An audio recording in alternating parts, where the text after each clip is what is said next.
Conociéndonos, programa mixto, informativo, educativo, transmitido en horario todo usuario. Es una producción nacional independiente de su conductor, Dr. Guillermo Arias, certificado número 29350, locutor número 51306.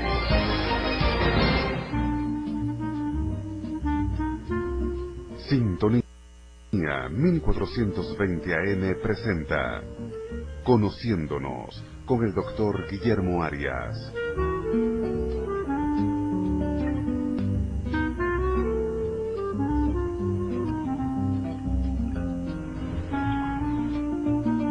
Muy buenas tardes tengan todos ustedes. Estamos hoy iniciando el programa Conociéndonos. Debido a la cadena presidencial y cumpliendo con los requerimientos de ley, vamos a salir únicamente por internet. Es un día bastante fuerte porque mañana, como todos saben, es un día feriado debido a la Gaceta Oficial que declaró, en la que nuestra presidencia declara el día de mañana para conmemorar los eventos relacionados con Zamora. Hoy tenemos un programa bastante particular. Vamos a hablar, ¿se acuerdan que hace 3 meses ya tuvimos la oportunidad de tener a la diputada Tamara Adrián en nuestro programa conversando sobre las terapias, para qué validez tienen las terapias para la conversión de transexual a heterosexual y si eso es realmente legítimo y es legal? Hoy vamos a tener un invitado con el mismo tenor en el tema, pero vinculado a cómo realmente es el tratamiento que se da a las personas que son transexuales, qué eventos se dan próximamente en estos días para atender a las personas que de alguna manera tienen inquietudes con respecto a qué es la transexualidad, cómo afrontarla, desde qué edad se puede decir que efectivamente soy transexual, cuál es la legislación, si es que existe alguna aquí en Venezuela, que permita cubrir todos esos eventos vinculados con la vivencia de la transexualidad, con la manera de vivir, trabajar, una vez que uno vive el mundo de la transexualidad. Pero antes, como siempre, vamos a comenzar con nuestra sección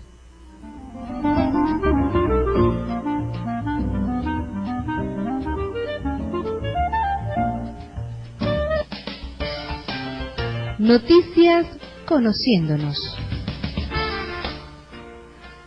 En Noticias Conociéndonos nos acordamos que estamos bajo la dirección de Ana Mireya Obregón, en la coordinación de producción Toti López Pocaterra, y en el máster, en los controles, el hombre que está llegando de las vacaciones, Carlos González, quien viene feliz y contento porque duró nada más y nada menos que ¿cuánto? 1 mes y medio, 1 mes de vacaciones. Hasta el lunes estuvo roncando eternamente. Y aquí, quien les está hablando en este momento, Guillermo Arias. Pero comencemos con nuestras noticias Conociéndonos, y es que, como noticia número 1, quiero conversar que un equipo internacional de investigadores analizó las imágenes cerebrales, es decir, las de resonancia magnética cerebral, de más de 500 personas entre 25 y 36 años, sí, que no tenían o no presentaban ninguna enfermedad. ¿Y qué encontraron? Que las diferencias en la estructura de la parte externa del cerebro, tales como el espesor, el tamaño y la plasticidad, las buscaron vincular con la puntuación que estas personas, estas 500 personas, tenían en los 5 rasgos de personalidad que se consideran los más importantes. Les recuerdo que son: un primer rasgo, apertura a nuevas experiencias; un segundo rasgo, responsabilidad; un tercer rasgo, extraversión; un tercer rasgo, neuroticismo; por supuesto, amabilidad. ¿Qué se encontró en ese momento? Fíjense algo bien interesante. Los investigadores descubrieron que altos niveles de nerviosismo pueden predisponer a las personas a padecer trastornos neuropsiquiátricos asociados y que se vinculan con un aumento del espesor y una reducción del tamaño y plasticidad de determinadas regiones de la corteza cerebral, como pueden ser el área prefrontal y temporal. Por otra parte, la apertura a nuevas experiencias, es decir, las personas que se caracterizan en su manera de ser por ser curiosas, buscar la novedad, la creatividad, una predilección por la diversidad en todo lo que tiene que ver con las actividades que realizan, tienen un patrón opuesto en la anatomía cerebral, es decir, menos espesura y más extensión y aumento de la plasticidad en los cortes prefrontales.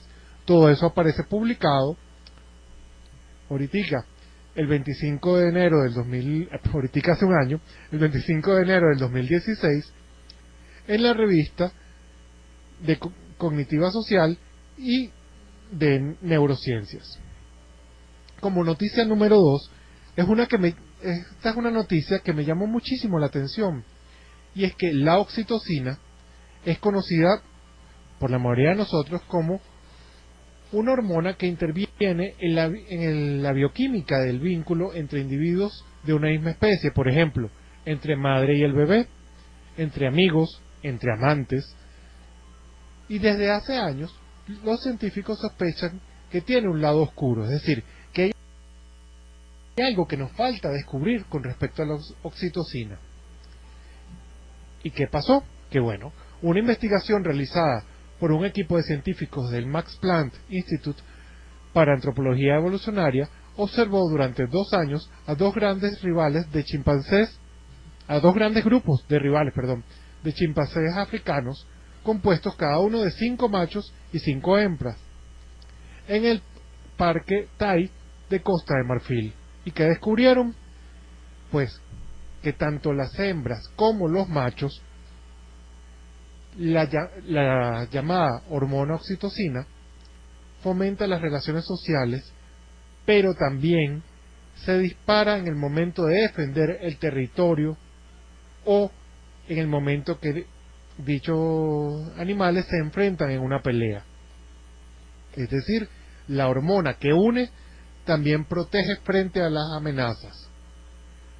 Visto de otra manera, la hormona del amor es también la hormona de la guerra.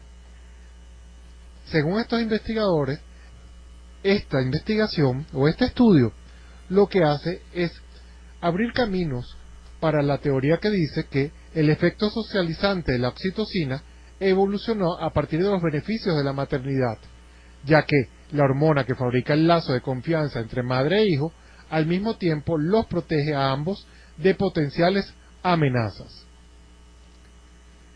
Fíjense qué particular. Eso mismo que te hace amar a alguien te lleva a protegerlo, incluso hasta la violencia más excesiva, como puede ser las luchas entre la misma especie por un territorio. Como noticia número 3 tenemos que, según el investigador Erin Suderman, al evaluar la memoria verbal y el tamaño del hipocampo, el cual se ve afectado en las etapas iniciales de Alzheimer, se encontró que, y oigan bien, las mujeres se desempeñaron mejor que los hombres, tanto recordando inmediatamente las palabras, como cuando se le pide luego de un tiempo recordar esas mismas palabras, es decir, al recordarlas inmediatamente y de manera retardada. Aún se encuentra ese resultado entre aquellas personas que demostraban encogimiento mínimo o moderado del hipocampo. ¿Por qué esto es importante? Me plantearán ustedes. Bueno, por varios elementos. El más obvio es porque somos iguales, pero somos iguales dentro de las diferencias. Es decir, hombres y mujeres somos iguales, pero tenemos diferencias que cada vez tenemos que considerar más y tomar más en cuenta, sobre todo al momento de realizar diagnósticos, porque entonces las pruebas de evaluación psicopatológica deben considerar este tipo de elementos que de alguna u otra manera influyen sobre el diagnóstico. Es decir, si una mujer, por el hecho de ser mujer, o pertenecer al género femenino, al sexo femenino, sería en este caso, recuerda mejor las palabras, eso debe ser considerado al momento de puntuarla en sus resultados en todas las evaluaciones neurocognitivas. Inés María nos pregunta cómo se llama la hormona del amor, oxitocina. Esa es la hormona del amor. Vamos entonces a nuestra sección Salud y bienestar.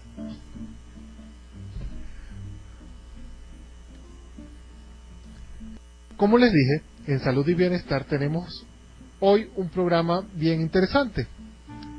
Tenemos al doctor Eduardo Romero, aquí ya en el estudio, quien nos va a hablar sobre lo que es el tratamiento o cómo es la atención a las personas transexuales. Gracias por venir, doctor. Buenas noches, Guillermo, Carlos y bueno, todas las personas que nos escuchan. Y muchas gracias por darnos la oportunidad de estar aquí compartiendo hoy con ustedes. Creo que es importante, Guillermo, antes definir qué es el transgénero, ¿no? Puede haber personas que nos estén escuchando que no sepan, y a veces es un poquito complejo el entendimiento del concepto de transgénero, ¿no? Para hacerlo fácil, vamos a definir una persona transgénero como aquella persona que se percibe, se siente y se ve como de un sexo contrario al sexo biológico que generalmente corresponde al sexo asignado al nacer. Ya va, doctor, cuando usted dice se ve, significa que si yo soy transgénero, ¿usted me ve a mí como transgénero? No, la persona, la propia persona que se ve a sí misma. Se ve a sí misma como transgénero, como del sexo diferente al sexo biológico, ¿no? ¿No es cuando se ve al espejo o sí? No, es su percepción de ella como individualidad. Algo así como la percepción subjetiva, para ser más específico. Sí, no, aunque no es tan subjetivo, ¿no? Porque es un concepto que va más dentro de lo que se llama identidad de género. ¿Cómo me identifico yo con un género? Puede ser que yo haya nacido varón, okay, pero puedo sentirme, percibirme y quererme expresar del sexo contrario al que yo nací. Eso es una definición de transgénero. En general podríamos decir, en 3 palabras, que es una persona que se siente inconforme con su sexo biológico. Esa inconformidad, disculpe la pregunta si es poco sutil, ¿implica patología, enfermedad? No, de ninguna manera, y eso hay que tenerlo bien claro. Las personas transgénero hace algún tiempo, en el 2012, 2013, si no recuerdo mal, la condición fue sacada y considerada como no una enfermedad. De las clasificaciones mentales. Exacto, ¿ok? Si no recuerdo mal, fue en 2012 o 2013 que se llegó a ese acuerdo, ¿no? A esa conclusión de la clasificación de las enfermedades mentales. Luego de las revisiones de las investigaciones. Exacto, y de los consensos médicos. Y podríamos decir que una persona transgénero no tiene una enfermedad por ser transgénero. Es una situación de vida, es una realidad. Una condición. Es una condición, exacto. Pero no podemos considerar bajo ningún motivo que la transgeneridad es una enfermedad. Doctor, una pregunta, porque usted me pasó así rapidito, usó un término y me lo pasó así suavecito. ¿Cuál sería? Vamos a definir bien. ¿Cuántos géneros hay? Mira, el género es una construcción social. ¿Okay? ¿Qué significa eso? Una construcción social que es un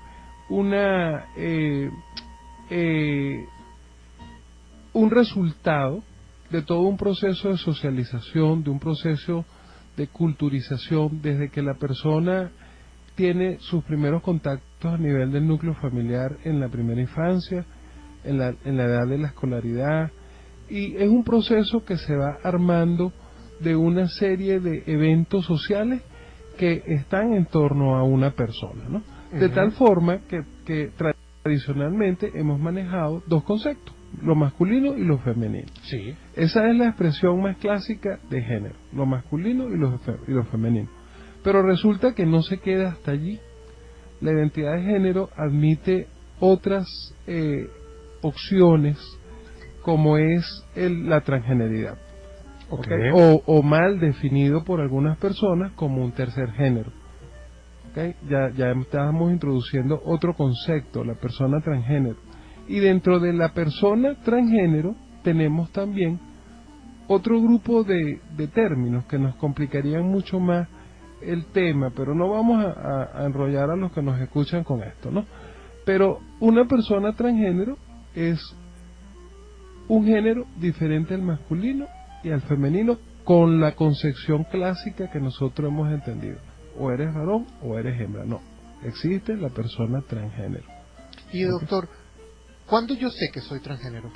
Mira, la transgeneridad es una situación que puede pasar desapercibida, invisible y como un estado de gran confusión para una misma persona. Ah, ¿para mí mismo? Para ti mismo puede ser un estado confuso en el cual tú puedes considerarte, según diferentes periodos de tu vida, que puedes pasar por diferentes estadios de identidad de género, ¿no?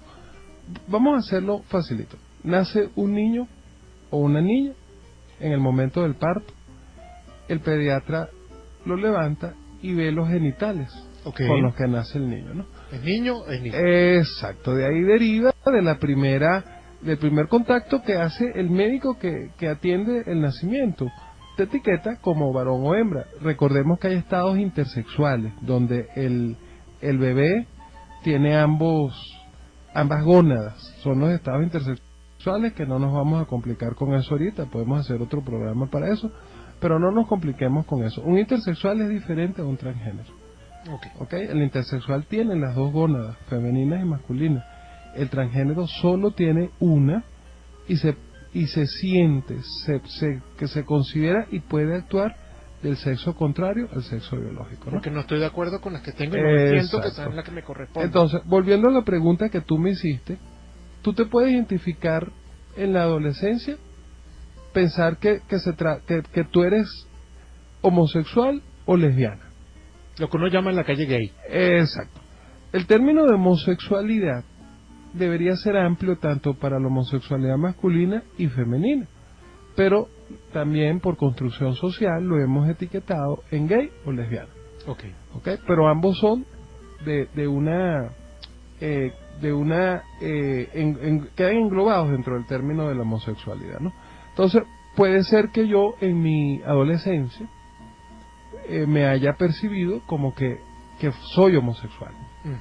Y me desarrollo toda mi adolescencia hasta llegar a cierta época como un homosexual. Pero sigo inconforme con mi sexo. Hay una diferencia básica para que entendamos. El homosexual siente atracción por una persona del sexo igual al de él, pero está conforme con su sexo biológico. Disculpe, doctor. El invitado 971 quiere que por favor usted me aclare algo. Muy interesante lo que usted está diciendo, doctor, pero ¿cómo pueden confundirse en la adolescencia? Yo siempre estuve claro, señala el invitado 971. Ok, claro. Puede confundirse, amigo o amiga, no sabemos. Invitado 971. Exacto, invitado 971.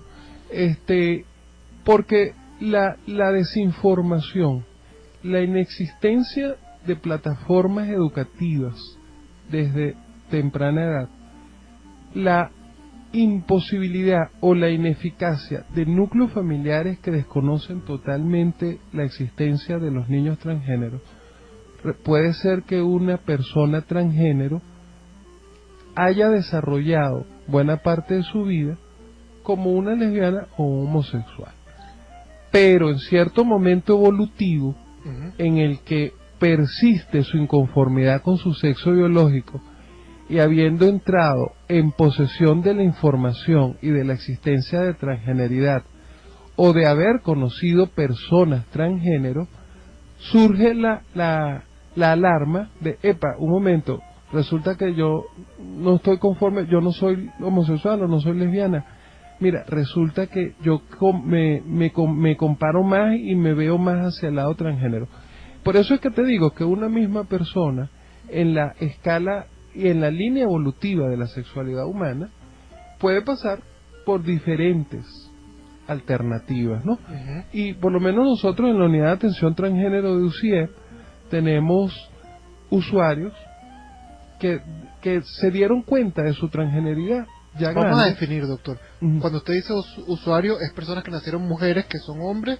Cualquier persona, varón o mujer, que Ok. habiendo nacido del sexo biológico que les correspondió y con el que salen en su documento de identidad, en algún momento de su vida dieron con el concepto de transgeneridad y por ahí empezaron a explorar. Doctor, el amigo Useche nos dice, no entiendo bien la diferencia entre transgénero y homosexual. Por favor, ¿podría aclararme lo de transgénero? Sí, mira, transgénero y Porque homosexual... pienso que es lo mismo. No, no es lo mismo, amigo Usech.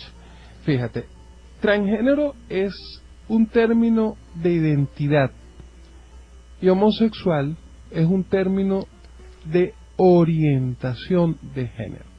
Orientación de género es cuál es el objeto de mi atracción física, mental, psicológica o sexual. ¿Qué me gusta?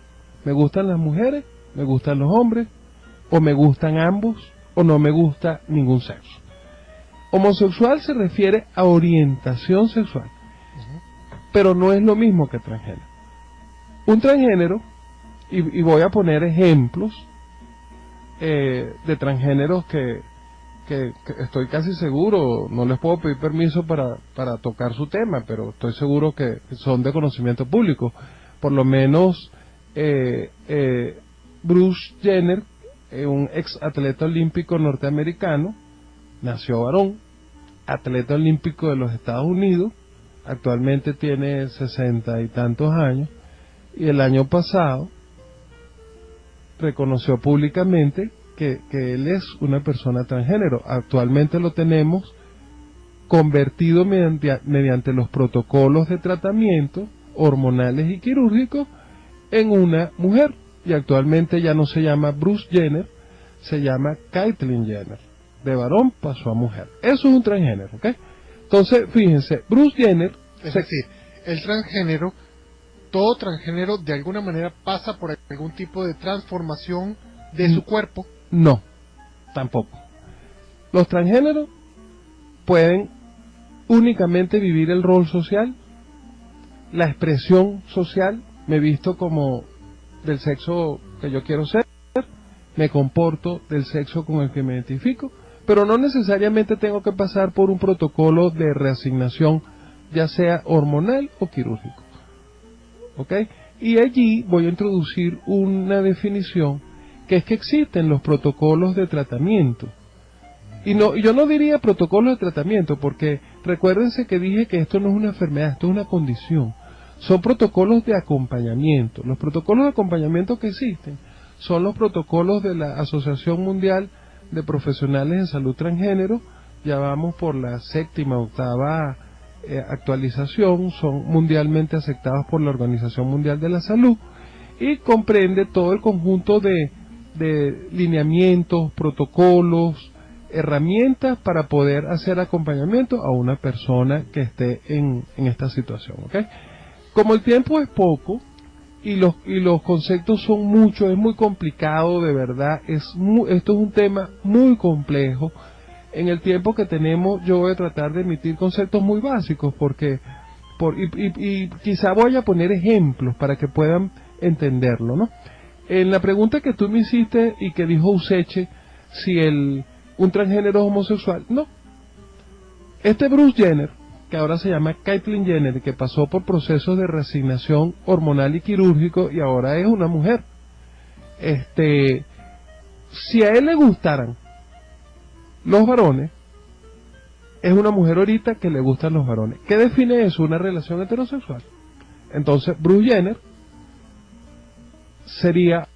es ahora una mujer que le gustan los varones, entonces es un transgénero heterosexual. Si Bruce Jenner, convertido ahora en mujer, Caitlyn Jenner, le gustaran las mujeres, tiene un comportamiento lésbico, porque es mujer ahora y le gustan las mujeres, entonces lo definiríamos como un transgénero femenino porque se convirtió en mujer y de orientación lésbica. ¿Okay? Entonces fíjate, Useche, ser transgénero no es ser homosexual. Un transgénero puede ser de orientación heterosexual si sigue el comportamiento de atracción de una pareja conformada por los dos géneros, masculino y femenino. Puede ser de orientación homosexual si se define por lésbica o gay, o puede ser bisexual, porque hay transgéneros que se sienten atraídos por hombres o mujeres, o puede ser de una línea de orientación asexual, no siente atracción ni por hombres ni por mujeres. Todos esos son conceptos que existen. Una pregunta, doctor. Usted me estaba hablando de unos protocolos de tratamiento que después definió acompañamiento. ¿Podría explicarnos acompañar qué?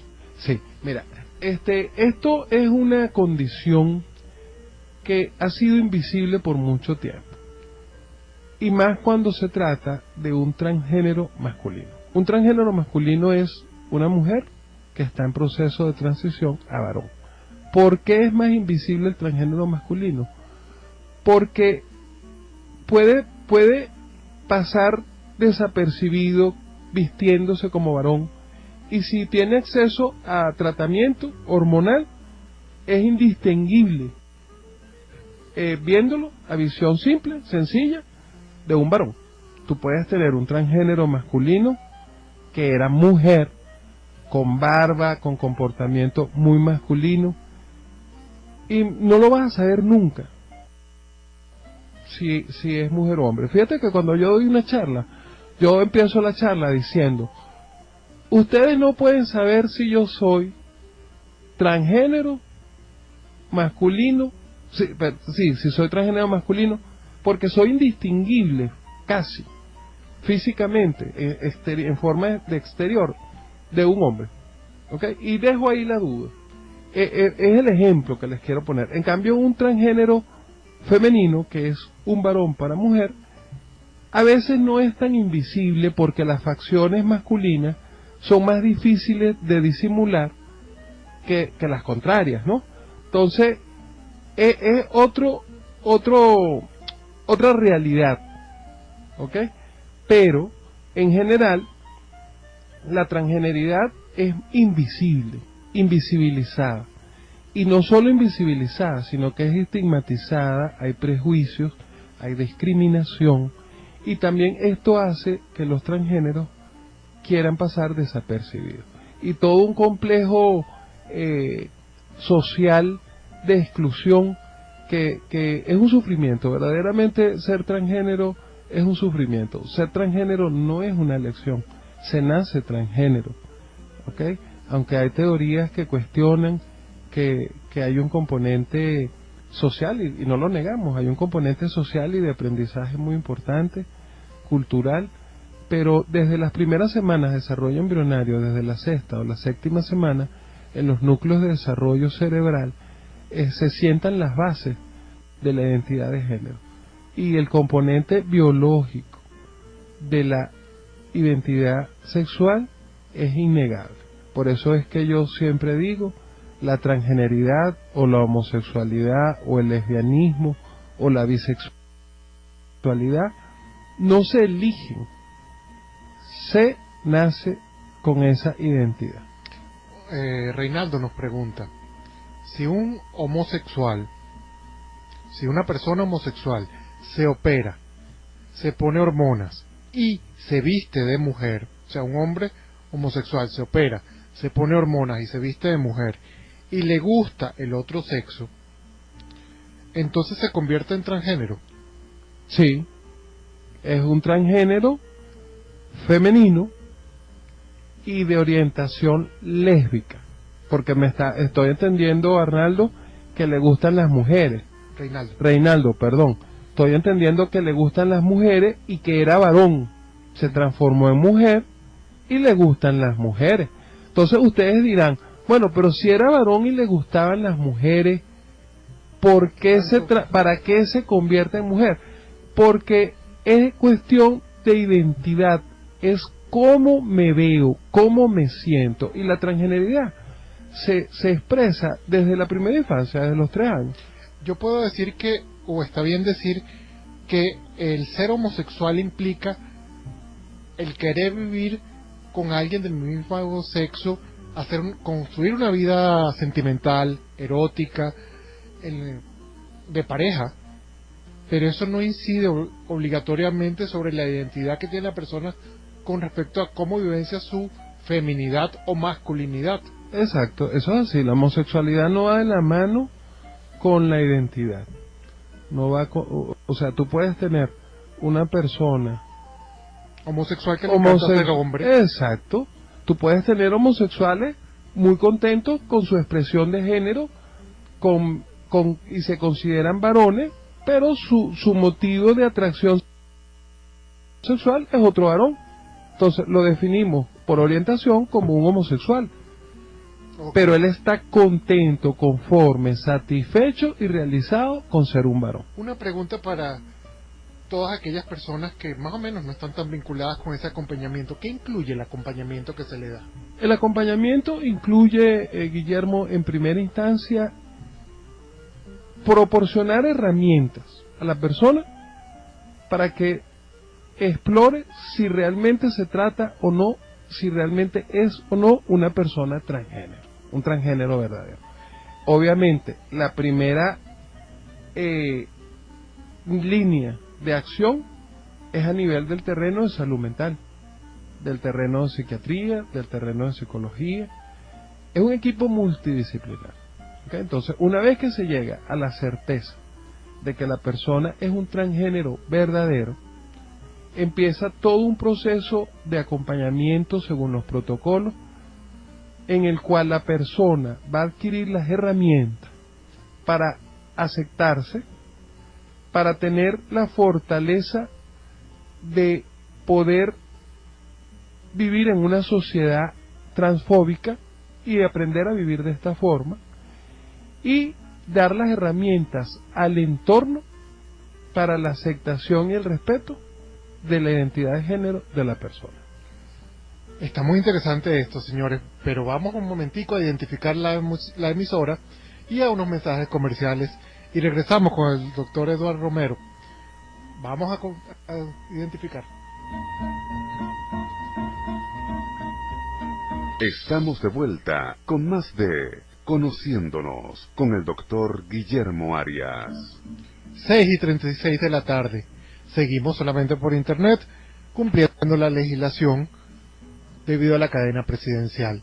Y estamos con el doctor Eduardo Romero, quien es especialista en salud sexual y reproductiva, y estamos conversando sobre el tema de las personas transgénero, de las personas transexuales. ¿Cómo es ese acompañamiento? ¿Qué significa ser transexual? Tal vez también hay varias preguntas que tenemos que hacer. Una de ellas es, doctor Edward, ¿y a qué edad uno puede asistir para saber si uno realmente es transgénero? ¿Un niño puede asistir? ¿O es una locura llevar a un niño? No, para nada. Fíjate, Guillermo y las personas que nos escuchan. Les voy a complicar más la cosa, ¿no? Hemos dicho transgénero y tú has nombrado transexual. Hay una diferencia. Transgénero es el nombre, la definición categórica principal. Pero transexual ya implica una persona transgénero que ha sido sometida a los protocolos de transición, o sea, que haya recibido hormonas o que haya sido producto de un efecto quirúrgico para una reasignación genital, ¿no? Entonces, cuando decimos transexual, ya es una persona que ha tenido sobre su organismo alguna acción externa, hormonal o quirúrgica en ese proceso, y transgénero no. Por eso les dije que no todos los transgéneros llegan a un proceso de hormonarse o de cirugía, y hay transgéneros que están muy satisfechos y muy realizados con solo vivir el rol social, pero nunca se van a hormonar y nunca se van a operar. ¿Qué tan difícil es para los padres, para los amigos aceptar que un conocido, que un hijo, que un familiar es una persona transgénero? Es muy difícil, pero no imposible. Sumamente complejo, muy difícil. Es un cambio de patrón de vida. Pero así como cuando tú me estabas haciendo esta pregunta, automáticamente yo pensé, fíjate la pregunta que me hace Guillermo, ¿qué tan difícil es para el padre, la madre, o el núcleo familiar o los amigos aceptar la persona? Sí es difícil, pero pongámonos en los zapatos de la persona. Es Del transgénero. el transgénero más difícil, más complejo y más titánico para la persona vivir en un mundo que te estigmatiza por ser transgénero. El sufrimiento real, el sufrimiento que puede llegar incluso a niveles de suicidio, a riesgo de suicidio muy elevado, lo tiene la persona que es el transgénero. Los transgéneros, en la mayoría de las series, nosotros en Venezuela no tenemos ninguna estadística. La estadística que tenemos... Iba para eso, gracias por ahorrar la pregunta. No tenemos estadísticas, señores y señoras. Lamentablemente, las poquitas estadísticas que tenemos son las que estamos derivando nosotros en la unidad de atención especializada transgénero donde yo estoy. Y hay otras sobre, por lo menos la Torre Bianco, han trabajado mucho este tema, ellos también tendrán sus propias estadísticas. Pero estadísticas... Ellos también trabajan con... Sí, ellos trabajan también con esto. Y hay sexólogos a nivel individual, pero instituciones del Estado, lamentablemente, no hay ninguna. Recordemos que existen los anuarios de epidemiología y estadística vital del Ministerio de Salud y Desarrollo Social, cuya meta, cuyo objetivo es llevar las estadísticas de todas las situaciones de enfermedad o deberían llevar también esto, aunque esto no es una enfermedad, ¿no? Y no obviamente no hay nada a nivel público y del ministerio no tenemos ninguna cifra, ni siquiera los censos que se realizan cada 10 años solo te detallan género masculino y femenino, pero no tenemos cuál es el nivel de existencia de personas transgénero en Venezuela, no lo sabemos. Hay un subregistro marcadísimo, pero las estadísticas que yo les voy a dar, y escúchenlas bien, son alarmantes, son estadísticas de afuera. De México, es uno de los pocos países latinos que tenemos estadísticas. Colombia, y obviamente tenemos Estados Unidos que tiene sus propias estadísticas, muchos países de Europa, Italia, Holanda, tiene bastantes estadísticas, pero les voy a dejar unas estadísticas más o menos generales a todos estos estudios, ¿no? Las personas transgénero tienen un riesgo de suicidio versus población general, que en el transgénero llega a 42%, y en la población general el riesgo de suicidio por causas generales es de 1,6. Entonces, fíjense, primera cifra alarmante. Segunda cifra alarmante que les voy a dejar para que la razonen, de un estudio de México. Los transgéneros tienen una expectativa de vida en un estudio mexicano de hace 2 años de 33 años. ¿Qué quiere decir esto? Que la tasa promedio que un transgénero mexicano vive es a los 33 años y muere. Un promedio, ¿ok? Gracias a Dios, creo que eso no aplica a esa tasa tan alarmante de expectativa de vida en Venezuela, aunque no podemos tener seguridad, ¿no? Y otra cifra alarmante de este estudio mexicano y muchos estudios de Estados Unidos. Muchas personas transgéneros, por el fenómeno de exclusión social, exclusión laboral, deserción de la escolaridad a temprana edad, retiro de las oportunidades en sus expectativas de plan de vida laborales, no les queda más que dedicarse a situaciones laborales denigrantes como la prostitución. ¿Okay? La mayoría de las personas transgénero en este estudio mexicano se documentó que se habían dedicado o se dedicaban en algún momento de su vida, hasta el 65% de las personas de ese estudio, a la prostitución. La prostitución muy vinculada a las infecciones de transmisión sexual, al VIH-Sida, a los crímenes de odio. Recordemos, eso sí ocurrió aquí, ocurre hasta el año pasado, no sé si ustedes recuerdan, hace 2 años hubo una situación que aparecían muertos muchas personas transgénero en Caracas. Y yo creo que por 3 meses, alrededor de 3 meses, la prensa decía todas las semanas, fue hallado, asesinado una persona transgénero transvesti de la Avenida Libertador en Caracas. Esos son crímenes de odio, señores. Nadie tiene derecho a hacer, a tomar la vida de otra por una situación de identidad u orientación sexual. Esos son crímenes de odio. Una pregunta, con lo que usted nos está diciendo, que es tan fuerte, tan grave, si alguna de las personas que nos está escuchando se siente sensibilizada y desea saber cómo hacer, educarse más, ¿a dónde puede acudir? ¿Hay jornadas, cursos? Sí, mira, nosotros, y mira, ojalá yo les trajera buenas noticias aquí a este programa, Guillermo, y personas que nos escuchan, pero tenemos que empezar por algo. Realmente, en Venezuela no existe una plataforma de atención especializada ni en salud, ni en legal, ni en social para las personas transgénero. Meta que ya han logrado países como Perú, recientemente acaba de incluir en su constitución, no sé si en Perú se hablará de constitución, pero en su marco legal, las normas de atención a la población trans.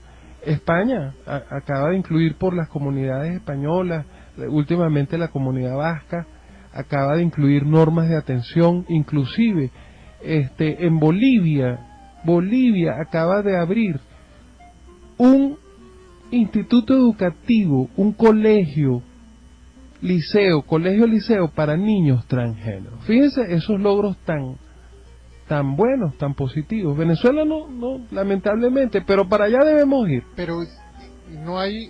Claro, habemos personas individuales. Estamos en la unidad especializada de atención transgénero aquí en Caracas, la única del país que estamos trabajando integralmente a las personas transgénero, y estamos tratando de llevar, tenemos un proyecto, Guillermo, que lo tenemos online. El proyecto se llama Proyecto de Inclusión de los servicios especializados de salud transgénero en el marco sanitario público venezolano y latinoamericano. Este es un proyecto que está online, donde estamos solicitando el apoyo de 2 millones de firmas a nivel de Venezuela o a nivel del mundo. ¿Firma virtual o firma...? Virtual, firma virtual, poniendo su primer nombre, si no quieren poner apellido, no tienen que poner apellido, y ponen un correo, le dan el clic, y van a aparecer en una plataforma que nos da su apoyo para poder solicitar un derecho a palabra. 5 minuticos es lo que estamos pidiendo, es poco tiempo para la magnitud de la situación. 5 minutos, un derecho a palabra en la Comisión de Salud de la Asamblea Nacional de la República Bolivariana de Venezuela, para poner, imagínate, en 5 minutos, ya llevamos aquí casi 1 hora, 5 minutos para que nuestros diputados puedan empezar a hacer el lobby de que es necesario incluir programas integrales en el marco, no solo legal de que si el cambio de nombre, sino en el marco sanitario. Primero salud. ¿Cuál es la página en la que habría que...? Miren, pueden meterse en el Facebook de nosotros. Nuestro Facebook es muy fácil de recordar, UCIED Caracas, igual nuestro Twitter, nuestro Instagram, UCIED Caracas. ¿Cómo se escribe UCIED? UCIED se escribe U, C y latina, E y P. UCIED. Esas son las siglas de nosotros, Caracas. Y yo los invito a que allí vean, allí tenemos esa campaña, señores y señoras, yo la estoy rodando desde febrero, y la titulé Hacia los 2 millones de firmas. ¿Ustedes saben cuántas firmas llevo desde febrero? Para que nos duela la insensibilidad de nosotros con las personas transgénero y con su sufrimiento. Llevamos 118 firmas. exactamente en febrero del 2017, cumplo un año promocionando a todos lados donde yo voy, entrevistas, colegios, universidades, promociono, y solo he logrado obtener 118 firmas de apoyo para lograr solicitar un derecho a palabra en la Asamblea Nacional de Venezuela. UCIEP Caracas, @UCIEP Caracas. En el Twitter, @UCIEP Caracas. Y recuerden, UCIEP es U, C de casa, I de iglesia, E de Edward y P de papá. UCIEP Caracas. Y por ahí nos van a encontrar. Y se pueden meter también en los buscadores de internet y meter el proyecto de inclusión de los sistemas de salud transgénero en el sistema público venezolano sanitario. Ok, es Eduardo. titánico. Son las 6:49 de la tarde, ya casi nos quedan 3 minutos ya para terminar. Eduardo, yo quisiera que nos hablaras de las jornadas de mañana. Sí, los invito a todos y todas. Mañana tenemos contra viento y marea. Hemos logrado garantizar la realización de las primeras jornadas venezolanas y primeras jornadas latinoamericanas de transgeneridad, a realizarse mañana en la Escuela de Educación de la Universidad Central de Venezuela, en el anfiteatro Planta Baja, entrada libre, gratuita, de 9 de la mañana a 12 del mediodía. Explícame dónde queda La Escuela de Educación es la calle Minerva, que se le entra por la avenida Victoria, que le da la vuelta al clínico, ¿ok? Y van a estar ponentes de gran envergadura: la doctora Tamara Adrián, el doctor Luis Madrid, psiquiatra con 20 años de experiencia en medicina integral transgénero, la doctora Brigitte Baena, sexóloga, el doctor Humberto González, psicólogo, la doctora Miren de Tejada Lagonel, psicóloga, el doctor Juan Carlos Tapia, online desde Chile con el tema transgeneridad infantil, y quien les habla, Eduardo Romero, que cierro la ponencia con el proyecto de inclusión de los 2 millones de firmas. Mañana a las 9 de la mañana en la UCB, Escuela de Educación, planta baja, 3 horas de jornada. Primer precedente que se establece en Venezuela y en Latinoamérica de una jornada exclusivamente para este tema, y todos son bienvenidos y ¿Y bienvenidas. si no puedo asistir, hay posibilidad de verlo Sí, online? se pueden inscribirse online. Búsquenme en Skype. El Skype de nosotros corporativo es igual, ucietcaracas@gmail.com. Mándenme su contacto todos los que quieran asistir online. Vamos a entregar certificados de asistencia virtuales, y pueden presenciar. Me mandan hoy su contacto a lucietcaracas@gmail.com, y yo hoy les agrego la plataforma de transmisión online y los invito a conectarse mañana a las 9 de la mañana por el Skype.